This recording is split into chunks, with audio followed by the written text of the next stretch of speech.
참으로 놀라운 일이 벌어졌습니다. AI를 꿈꾸는 전 세계 하지만 한국이 멈추면 AI는 단 1초도 버티지 못한다는 미국 교수가 있는데요. 무슨 사연일까요? 안녕하세요. 저는 미국에 살고 있는 가브리엘 스턴입니다. 2025년 우리가 살고 있는 이 세계에서 인공지능은 더 이상 선택이 아닌 필수가 되었어요. 제가 처음 AI 산업에 발을 들였을 때만 해도 이렇게 빠르게 변화할 줄은 몰랐습니다.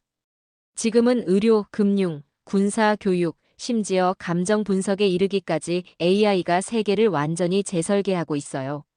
누구도 이 흐름에서 벗어날 수 없게 되었죠. 그런데 많은 사람들이 간과하고 있는 사실이 있습니다. 이 모든 AI 혁명의 중심에는 거대한 데이터 센터와 슈퍼컴퓨터가 있고 그 속에서 쉼없이 작동하는 수십억 개의 메모리 반도체가 있다는 점이에요. 그리고 가장 놀라운 사실은 그 메모리의 70%는 단 두 기업, 바로 삼성과 SK 하이닉스가 만들고 있다는 것입니다. 저는 지난주 MIT 국제전략 컨퍼런스에 참석했어요. 미국의 최고 전략가로 알려진 마크 앤드류 교수가 단상에 올라 조용히 한 문장을 말했을 때 그 자리에 있던 모든 사람들의 표정이 변하는 것을 보았습니다. 마크 교수는 한국이 멈추면 AI도 멈춘다고 했어요. 처음에 청중들은 웃었습니다. 저도 그랬어요. 어떻게 인구 5천만 명의 작은 나라가 세계 AI 산업의 생명줄이 될 수 있을까 생각했으니까요. 하지만 곧 그 말의 무게에 모두가 침묵했습니다. 저도 그 순간 깨달았어요. 이것이 진실이라는 것을. 제 전문 분야는 AI 시스템 설계입니다. 저는 항상 알고리즘과 신경망 구조에만 집중했어요. 하드웨어는 그저 주어진 조건일 뿐이었죠. 하지만 마크 교수의 발표를 들으며 우리가 얼마나 좁은 시야로 AI를 바라보고 있었는지 깨달았습니다. 세계 최대 기업들의 AI 전략가들, 정부 관계자들, 학계의 전문가들이 모인 그 자리에서 마크 교수는 계속해서 충격적인 사실들을 던졌어요. AI의 진정한 힘은 칩에 있다고요. 그리고 그 칩의 중심에는 메모리가 있다고 말이죠. 각국의 대표단들은 점점 더 긴장된 표정을 짓기 시작했습니다. 특히 미국과 중국 대표단의 얼굴에는 걱정의 그림자가 드리워졌어요. 그들은 자국의 AI 시스템이 사실상 한국 기업들의 공급망에 완전히 의존하고 있다는 사실을 직면하게 된 거죠. 저는 그날 밤 호텔방으로 돌아와 노트북을 펼쳤습니다. 마크 교수의 데이터를 다시 한번 검증해 보고 싶었어요. 그리고 몇 시간의 조사 끝에 그의 주장이 과장이 아니라는 결론에 도달했습니다. 정말로 세계의 AI 시스템은 한국산 메모리 반도체 위에서 돌아가고 있었어요. 다음 날 아침 컨퍼런스 두 번째 세션이 시작되기 전 저는 마크 교수를 찾아갔습니다. 그에게 묻고 싶은 것이 많았어요.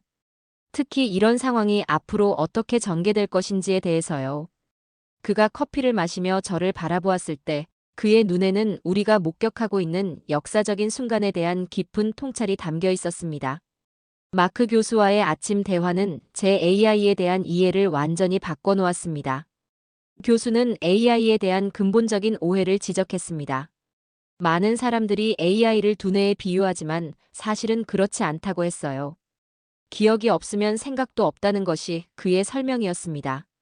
AI의 두뇌라 불리는 것은 GPU지만 그에 앞서 작동하는 것은 디램과 낸드, 바로 메모리 반도체라고 말했습니다. 이 말을 듣는 순간 제 전공 분야에 대한 기존 관점이 무너지는 느낌이었어요. 교수는 태블릿을 꺼내 저에게 세계 메모리 시장 점유율 그래프를 보여주었습니다. 삼성전자가 45%, SK 하이닉스가 25%를 차지하고 있었어요. 합치면 70%였습니다. 충격적이었죠. 중국, 일본, 미국, 유럽 모두 합쳐도 이 두 한국 기업을 넘지 못한다는 사실이 그래프에 분명히 나타나 있었습니다. 마크 교수는 단호하게 말했어요. AI는 결국 한국산 반도체 위에서 돌아간다고요. 그것이 현실이라고 말이죠. 저는 의문이 생겼습니다.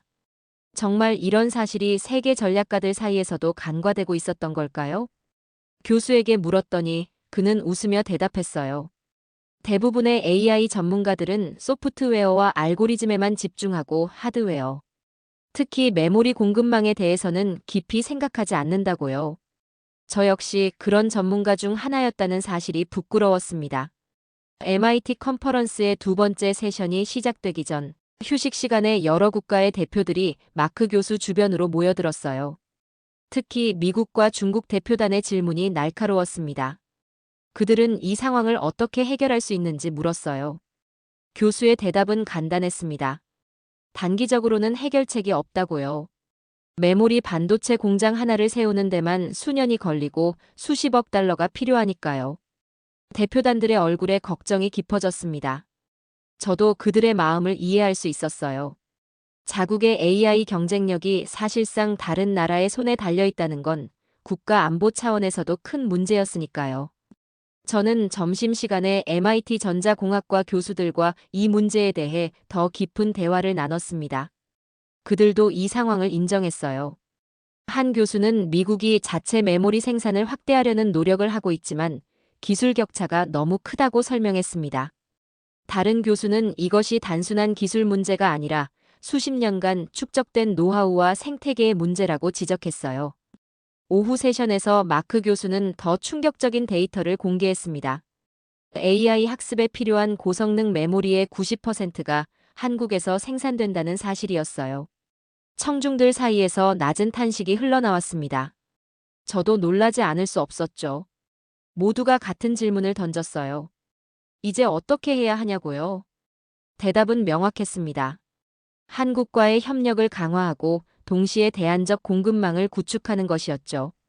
하지만 그 대안이 실현되기까지는 최소 10년이 걸릴 거라는 예측이 지배적이었습니다. 저는 그날 밤 깊은 생각에 잠겼습니다. AI의 미래가 한국이라는 작은 나라에 의존하고 있다는 사실이 제게는 새로운 세계 질서의 시작처럼 느껴졌어요. 컨퍼런스 둘째 날, 마크 교수의 발표는 더욱 구체적인 사례로 청중들을 긴장시켰습니다. 저는 앞자리에 앉아 그의 모든 말을 귀에 깊게 듣고 있었어요. 교수는 2025년 3월에 있었던 사건을 언급했습니다. 미국 뉴저지의 AWS 서버팜에서 발생한 일이었어요. 당시 저는 그 사건을 단순한 기술적 장애로만 알고 있었는데 교수의 설명을 듣고 충격을 받았습니다. 그날 AI 서비스가 연쇄적으로 다운되었다고 해요. 수많은 기업들의 AI 시스템이 멈췄고 금융 거래부터 의료 진단까지 모든 것이 영향을 받았죠. 저도 그때 제가 개발 중이던 프로젝트가 갑자기 작동을 멈춰 당황했던 기억이 났습니다. 마크 교수는 그 사건의 진짜 원인이 단 하나였다고 말했어요. 고성능 디램의 입고 지연이었습니다. 한국에서 출하되는 특수 AI용 메모리 모듈이 단 이틀 지연되었을 뿐인데 그것이 연쇄적인 시스템 다운으로 이어졌다는 거죠. 교수는 화면을 전환하며 조용히 말했어요. 그날 멈춘 것은 단순한 서버가 아니라 미래 자체였다고요. 저는 그 말에 깊이 공감했습니다. AI 시스템이 멈추면 현대 사회의 모든 것이 멈추는 시대가 되었으니까요. 미국 대표단의 얼굴이 굳어졌습니다. 이건 농담이 아니었어요. 그들은 이미 그 사건의 실제 원인을 알고 있었던 것 같았습니다. 아마 국가 안보 차원에서 공개되지 않았던 정보겠죠. 저는 옆자리에 앉은 실리콘밸리의 한 스타트업 CEO에게 물었어요. 그도 그날 서비스가 중단되었는지 궁금했거든요. 그는 고개를 끄덕이며 자기 회사의 AI 모델이 8시간 동안 작동하지 않았다고 말했습니다. 고객들의 항해 전화가 빗발쳤다고요. 마크 교수는 계속해서 충격적인 데이터를 보여주었어요. 세계 최대 클라우드 서비스 제공업체들이 모두 한국산 메모리에 의존하고 있다는 통계였습니다. AWS, 애저, 구글 클라우드 모두 자사 서버의 60% 이상의 삼성과 SK 하이닉스의 메모리를 사용하고 있었어요. 교수는 청중들에게 질문했습니다. 만약 이런 의존도가 지속된다면 어떤 일이 벌어질까요? 누군가 대답했어요. 한국이 전략적 우위를 차지하게 될 것이라고요. 교수는 고개를 끄덕였습니다. 휴식 시간에 저는 마크 교수에게 다가갔어요. AI 분야에서 일하는 사람으로서 이런 의존성을 어떻게 해결할 수 있을지 궁금했거든요. 교수의 대답은 의외로 간단했습니다. 단기적으로는 해결할 수 없다고요. 메모리 반도체 생산에는 수십 년의 전문성과 경험이 필요하기 때문에 다른 나라들이 따라잡으려면 최소 10년은 걸릴 거라고 했어요. 오후 세션에서는 더 구체적인 사례들이 공유되었습니다. 2024년 말 한국의 반도체 공장 하나에서 화재가 발생했을 때 세계 AI 주식이 일제히 폭락했던 일이요. 다행히 그때는 피해가 크지 않아 빠르게 복구되었지만 그것이 주는 메시지는 분명했어요. 세계 AI 경제는 한국 반도체 공장 몇 개에 달려 있다는 것이었죠. 저녁 만찬에서 저는 여러 국가의 대표들과 이야기를 나눴어요. 모두가 같은 고민을 하고 있었습니다. 어떻게 이 의존성을 줄일 수 있을까? 중국 대표는 자국이 메모리 반도체 분야에 수천억 달러를 투자하고 있다고 자랑했지만 미국 대표는 그런 투자에도 불구하고 기술 격차가 쉽게 좁혀지지 않을 것이라고 반박했어요. 그날 밤 저는 호텔방에서 마크 교수의 말을 곱씹었습니다. AI 서버가 멈춘 그날 정말 미래 자체가 멈췄던 걸까요? 그리고 그런 일이 다시 발생한다면 우리 사회는 어떻게 될까요? 생각만 해도 무서웠습니다. 다음 날 아침, 저는 일찍 일어나 컨퍼런스장으로 향했어요. 오늘은 어떤 충격적인 이야기가 기다리고 있을지 기대하면서요. 컨퍼런스 셋째 날, 마크 교수는 한국 반도체 기술의 우위에 대해 더 깊이 파고들었습니다. 저는 노트북을 꺼내 모든 내용을 기록했어요. 이런 정보는 제 연구실로 돌아가면 동료들과 꼭 공유해야 할 것 같았거든요. 마크 교수는 삼성전자가 2024년에 이룬 성과를 강조했습니다. 세계 최초로 HBM4 디램을 양산하기 시작했다는 거예요. 저는 그 소식을 들었지만 그 의미를 제대로 이해하지 못했었습니다. 교수의 설명을 듣고 나서야 이것이 얼마나 중요한 발전인지 깨달았어요. HBM4 디램은 AI 연산에 최적화된 메모리로 엔비디아의 최신 AI GPU에도 필수적이었습니다. 교수는 엔비디아가 자사의 최신 AI 칩 개발 일정을 삼성의 HBM4 생산 일정에 맞추었다는 내부 정보를 공개했어요. 이것은 세계 최대 AI 칩 기업이 한국 기업의 기술 발전에 의존하고 있다는 명백한 증거였죠. SK 하이닉스의 사례도 인상적이었습니다. 그들이 개발한 AI 전용 SSD는 기존 스토리지보다 3배 빠른 데이터 접근 속도를 제공한다고 해요. 마크 교수는 세계 5대 AI 연구소 중 3곳이 이미 한국산 스토리지를 도입했다고 말했습니다. 이 정보의 청중들 사이에서 작은 탄성이 흘러나왔어요. 교수는 단호하게 말했습니다. 미국의 AI는 한국 기술 위에 설계되었다고요.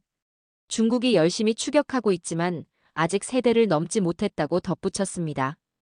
이 말에 중국 대표단이 불편한 기색을 보였어요. 그들은 자국의 발전 속도가 과소평가되고 있다고 생각하는 듯 했습니다. 휴식 시간에 저는 구글의 AI 하드웨어 엔지니어와 대화를 나눴어요. 그는 마크 교수의 주장이 과장이 아니라고 확인해줬습니다. 구글의 최신 AI 데이터 센터는 대부분 한국산 메모리와 스토리지에 의존하고 있다고요. 그들도 이런 의존도를 줄이기 위해 노력하고 있지만 단기간에는 불가능하다고 했어요. 오후 세션에서 마크 교수는 한국 반도체 기업들의 연구개발 현황을 더 자세히 설명했습니다. 삼성은 차세대 HBM5 개발에 이미 착수했고 SK 하이닉스는 양자 컴퓨팅용 특수 메모리를 연구 중이라고 했어요. 게다가 두 기업 모두 AI 칩 설계 기술에도 투자하고 있다고 합니다. 저는 궁금증이 생겼어요. 한국 기업들이 메모리뿐만 아니라 AI 칩 설계까지 진출한다면 엔비디아나 인텔 같은 기업들의 입지는 어떻게 될까요?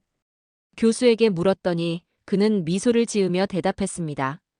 경쟁은 이미 시작되었고 앞으로 5년 안에 시장 구도가 크게 변할 것이라고요. 이날의 하이라이트는 마크 교수가 보여준 삼성의 AI 특화 NPU 칩셋 개발 현황이었습니다. 아직 공개되지 않은 정보였지만 교수는 특별히 이 자리에서 공유했어요. 이 칩은 기존 GPU보다 전력 효율이 30% 높다고 합니다. 저는 이 정보를 듣고 흥분했어요. 제가 연구하는 분야와 직접 관련된 내용이었거든요. 한국의 스타트업들도 주목할 만했습니다. 교수는 여러 한국 AI 스타트업들이 AI 추론 가속기 분야에서 세계 시장에 진입하고 있다고 말했어요. 특히 서울대학교에서 분사한 한 스타트업은 이미 미국의 여러 테크 기업들과 계약을 맺었다고 합니다.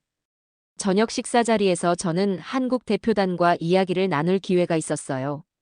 그들은 자국의 기술력에 자부심을 가지고 있었지만 동시에 책임감도 느끼고 있었습니다. 한 대표는 세계 AI 산업의 안정적인 발전을 위해 협력하고 싶다고 말했어요. 저는 그 진정성에 감동받았습니다. 밤이 깊어갈수록 대화는 더 흥미로워졌어요. 한국 대표 중 한 명이 저에게 물었습니다. 미국 연구자로서 이런 상황을 어떻게 생각하느냐고요. 저는 솔직하게 대답했습니다. 처음에는 충격이었지만 이제는 협력의 기회로 보고 있다고요. 기술 발전은 결국 국경을 초월한 인류의 공동 작업이니까요. 그날 밤 저는 창문 너머로 보스턴의 밤하늘을 바라보며 생각에 잠겼습니다.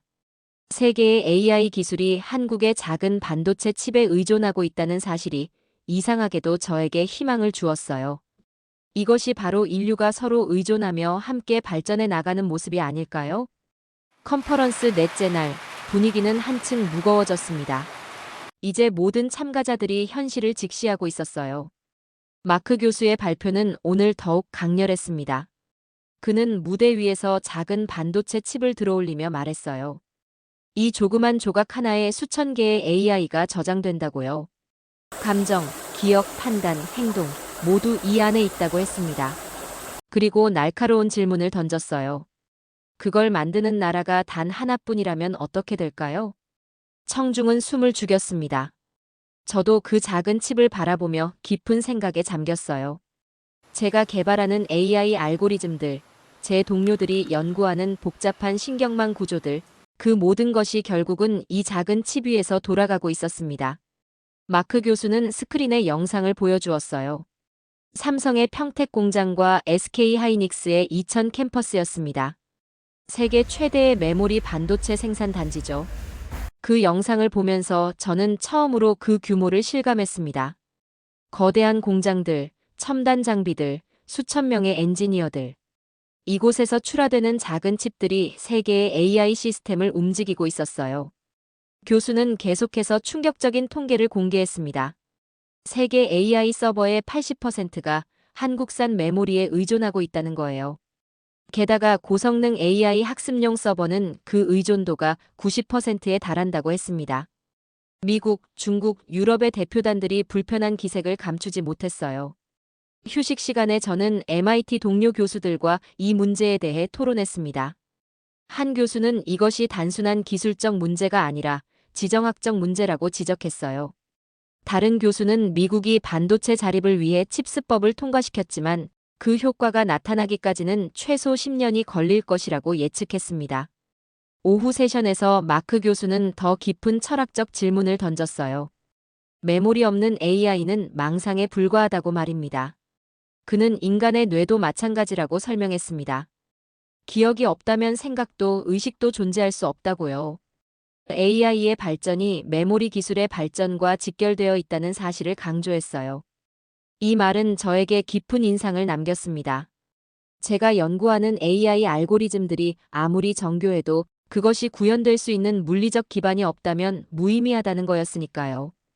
우리 연구자들은 종종 하드웨어의 중요성을 간과하고 소프트웨어와 알고리즘에만 집중하는 경향이 있었어요. 교수는 다음 주제로 넘어갔습니다. 미래 AI 발전의 병목 현상에 대한 이야기였어요. 그는 AI 모델의 크기가 18개월마다 2배로 커지고 있지만 메모리 기술의 발전 속도는 그에 미치지 못한다고 설명했습니다.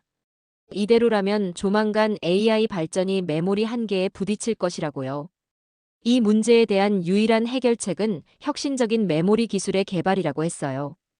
그리고 현재로서는 한국 기업들이 그 연구를 주도하고 있다고 말입니다. 삼성은 차세대 메모리 기술인 M램과 P램 개발에 수십억 달러를 투자하고 있고 SK 하이닉스는 3D 적층 메모리 기술을 연구 중이라고 했어요. 저는 손을 들어 질문했습니다.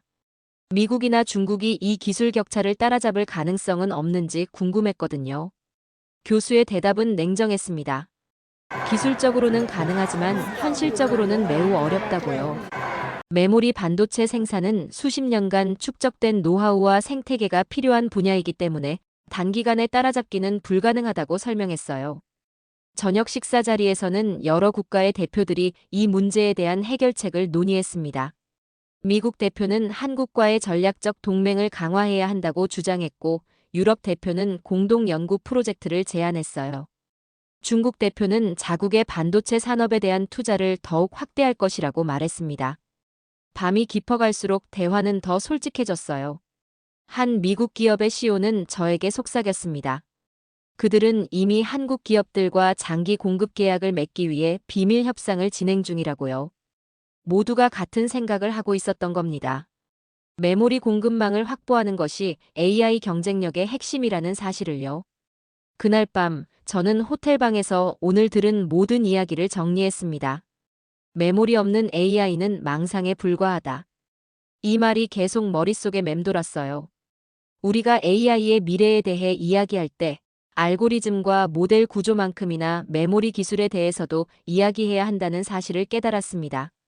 컨퍼런스 5째 날, 우리는 시스템 반도체에 대한 논의로 넘어갔습니다. 마크 교수의 발표가 끝나자마자 미국 대표가 손을 들었어요. 그는 의문을 제기했습니다. 시스템 반도체는 TSMC가 주도하고 있지 않느냐고요. 교수는 고개를 끄덕이며 대답했습니다. TSMC가 현재 시스템 반도체 시장에서 1위를 차지하고 있는 것은 사실이라고요. 하지만 곧바로 중요한 사실을 덧붙였어요. 3나노 공정은 삼성만이 양산 중이고 2나노 공정 진입은 2025년 하반기에 삼성이 TSMC를 앞설 것으로 보인다고 했습니다. 그리고 교수는 강조했어요. 게임은 끝나지 않았다고요. 저는 이 말에 깊이 공감했습니다. 기술 발전은 계속되고 있고 시장 주도권은 언제든 바뀔 수 있으니까요. 교수는 화면을 전환하여 삼성의 최신 기술 개발 현황을 보여주었습니다. 삼성은 이미 AI 특화 NPU 칩셋 개발에 착수했다고 해요. 이 칩은 기존 GPU보다 전력 소모가 50% 낮으면서도 AI 추론 성능은 30% 높다고 합니다. 저는 이 수치에 놀랐어요. 만약 사실이라면 이것은 AI 하드웨어 시장에 큰 변화를 가져올 것입니다. 또한 한국의 여러 스타트업들도 AI 추론 가속기 분야에서 주목할 만한 성과를 내고 있다고 했습니다. 교수는 서울대에서 분사한 한 스타트업이 개발한 AI 추론 가속기 칩이 최근 구글의 테스트에서 우수한 성능을 보였다는 사례를 공유했어요. 휴식 시간에 저는 엔비디아의 엔지니어와 대화를 나눴습니다. 그는 한국 기업들의 도전을 진지하게 받아들이고 있었어요. 삼성이 메모리뿐만 아니라 AI 칩 설계 분야까지 진출한다면 경쟁 구도가 크게 바뀔 수 있다고 말했습니다. 오후 세션에서는 AI 칩 시장의 미래에 대한 패널 토론이 있었어요. 여러 전문가들이 모여 앞으로의 발전 방향을 예측했습니다. 한 패널리스트는 AI 칩 시장이 더욱 세분화될 것이라고 전망했어요. 범용 GPU 외에도 특정 AI 작업에 최적화된 전용 칩들이 많이 등장할 것이라고요. 다른 패널리스트는 메모리와 프로세서가 통합된 형태의 새로운 칩 아키텍처가 등장할 것이라고 예측했습니다. 이런 통합칩은 데이터 이동 시간을 크게 줄여 AI 성능을 향상시킬 수 있다고 해요. 그리고 이 분야에서 삼성과 SK 하이닉스가 유리한 위치에 있다고 말했습니다. 저는 손을 들어 질문했어요. 양자 컴퓨팅의 발전이 현재의 반도체 기술을 대체할 가능성은 없는지 궁금했거든요. 패널리스트들은 양자 컴퓨팅이 특정 문제 해결에는 혁명적일 수 있지만 일반적인 AI 작업을 대체하기까지는 아직 멀었다고 답변했습니다. 마크 교수는 토론에 개입하여 중요한 관점을 제시했어요. 그는 기술 발전의 속도보다 중요한 것은 생태계라고 말했습니다. 반도체 산업은 단순한 기술만이 아니라 공급망, 인력, 지식 등이 복합적으로 작용하는 생태계라는 거죠. 이런 생태계를 구축하는 데는 수십 년이 걸리며 한국은 이미 그 생태계를 갖추고 있다고 설명했어요. 저녁 식사 자리에서 모두가 AI 하드웨어의 미래에 대해 각자의 비전을 가지고 있었어요. 한 스타트업 CEO는 AI 칩 시장이 앞으로 5년 내에 지금의 3배 규모로 성장할 것이라고 예측했습니다. 특히 인상적이었던 것은 한국 기업 대표와의 대화였어요. 그는 한국 정부가 반도체 산업에 향후 10년간 수천억 달러를 투자할 계획이라고 말했습니다. 이는 단순한 기술 경쟁이 아니라 국가 생존 전략의 일환이라고요. 밤이 깊어갈수록 대화는 더 폭넓게 펼쳐졌습니다. 누군가가 질문했어요. AI와 반도체 기술이 이렇게 발전하면 인간의 일자리는 어떻게 될까요? 이에 대한 의견은 다양했습니다. 낙관론자들은 새로운 일자리가 창출될 것이라 했고, 비관론자들은 대규모 실업이 불가피하다고 주장했어요. 저는 중간 입장을 취했습니다. 기술 발전은 피할 수 없지만 그 방향과 속도는 우리가 조절할 수 있다고요. 중요한 것은 기술 자체가 아니라 그것을 어떻게 활용하느냐는 것입니다. 그날 밤 호텔로 돌아오는 길에 저는 생각했어요. 게임은 정말로 끝나지 않았습니다.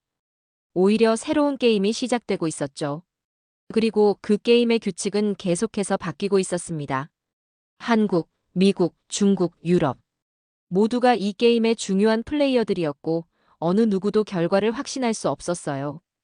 컨퍼런스의 마지막 날, 마크 교수는 가장 충격적인 통계 자료를 공개했습니다. 그는 마지막 슬라이드를 화면에 띄웠어요. 세계 AI 산업에서 한국의 의존도 72%라는 숫자가 큼지막하게 적혀 있었습니다. 청중들 사이에서 작은 탄성이 흘러나왔어요. 저도 그 수치에 놀랐습니다. 72%라니, 이건 단순한 시장 점유율을 넘어선 패권이었죠. 마크 교수는 이 숫자의 의미를 강조했습니다. 이건 단순한 숫자가 아니라고요. 한국이 방향을 바꾸면 세계 AI의 방향이 바뀐다는 의미라고 했어요. 저는 그 말의 무게를 실감했습니다. 작은 나라가 세계 최첨단 산업의 방향을 결정할 수 있다는 사실이 경이로웠어요. 교수는 계속해서 한국의 반도체 산업이 가진 경쟁력을 분석했습니다. 첫째, 수십 년간 축적된 기술력과 노하우가 있다고요. 둘째, 반도체 생산에 필요한 생태계가 완벽하게 구축되어 있다고 했어요. 셋째, 정부의 적극적인 지원과 투자가 있다고 설명했습니다. 특히 인상적이었던 것은 한국 기업들의 연구개발 투자 규모였어요. 삼성전자는 매출의 약 8%를 R&D에 투자하고 있었고, 그중 상당 부분이 반도체 기술 개발에 집중되고 있었습니다. SK하이닉스도 마찬가지로 높은 R&D 투자율을 유지하고 있었어요. 마크 교수는 흥미로운 역사적 사실을 공유했습니다. 1990년대만 해도 한국의 반도체 기술은 세계 최고 수준과 상당한 격차가 있었다고요. 그러나 지속적인 투자와 혁신을 통해 이제는 세계를 선도하는 위치에 올랐다는 거였죠. 이것은 후발 주자들에게도 희망을 주는 사례였습니다. 휴식 시간에 저는 일본 대표단과 이야기를 나눴어요. 그들은 과거 일본이 메모리 반도체 시장을 주도했던 시절을 회상했습니다. 한 일본 기업의 임원은 자신들이 시장 변화에 적응하지 못해 주도권을 한국에 내주게 되었다고 인정했어요. 그에게서 교훈과 아쉬움이 동시에 느껴졌습니다. 오후 세션은 미래의 반도체 패권이라는 주제로 열렸어요. 여러 국가의 전문가들이 모여 앞으로의 경쟁 구도를 전망했습니다. 미국 측 전문가는 자국의 칩스법이 반도체 산업에 어떤 변화를 가져올지 설명했고, 중국 측 대표는 자국의 추격 전략을 공유했어요. 마크 교수는 이 토론의 중요한 관점을 제시했습니다. 그는 반도체 산업이 단순한 국가 간 경쟁이 아니라 복잡한 협력 네트워크라고 설명했어요. 어느 한 나라가 모든 것을 독점할 수 없는 구조라는 거죠. 예를 들어 한국이 메모리를 주도하지만 장비는 네덜란드, 소재는 일본, 설계 툴은 미국이 강점을 가지고 있다고 했습니다. 이 말에 저는 깊은 통찰을 얻었어요.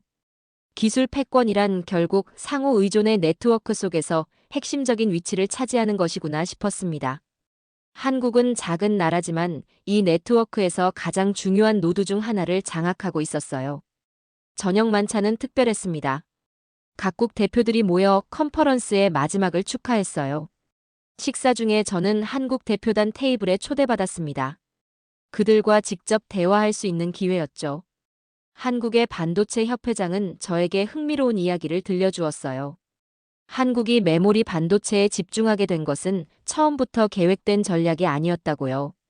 1980년대 더 경쟁이 치열한 CPU 시장보다는 상대적으로 진입, 장벽이 낮았던 메모리 시장에 뛰어든 것이 지금의 성공을 가져왔다고 설명했습니다. 이 이야기는 저에게 깊은 인상을 남겼어요. 때로는 열세에 있는 분야에서 시작하더라도 끈기와 전략적 집중을 통해 세계적인 경쟁력을 갖출 수 있다는 교훈이었죠. 밤이 깊어갈수록 대화는 더 진솔해졌습니다. 한 한국 기업의 연구소장은 저에게 속삭였어요. 그들은 이미 AI 전용 차세대 메모리 아키텍처를 개발 중이라고요. 이 기술이 상용화되면 AI의 성능과 효율성이 획기적으로 향상될 것이라고 했습니다. 그날 밤 호텔 방으로 돌아와 창밖을 바라보며 생각에 잠겼어요. 작지만 거대한 나라, 한국. 그들의 기술력이 세계 AI의 미래를 좌우하고 있다는 사실이 아직도 놀라웠습니다. 그리고 이런 상황이 앞으로 어떻게 전개될지 저는 한 AI 연구자로서 무척 궁금했어요. 컨퍼런스 마지막 날, 저는 미국으로 돌아가기 전에 마크 교수와 짧은 대화를 나눴습니다. 그에게 물었어요. 정말로 한국이 이 위치를 계속 유지할 수 있을까요? 그는 미소를 지으며 대답했습니다. 기술의 세계에서 영원한 왕자는 없지만 적어도 앞으로 10년간은 한국의 주도권이 유지될 것이라고요.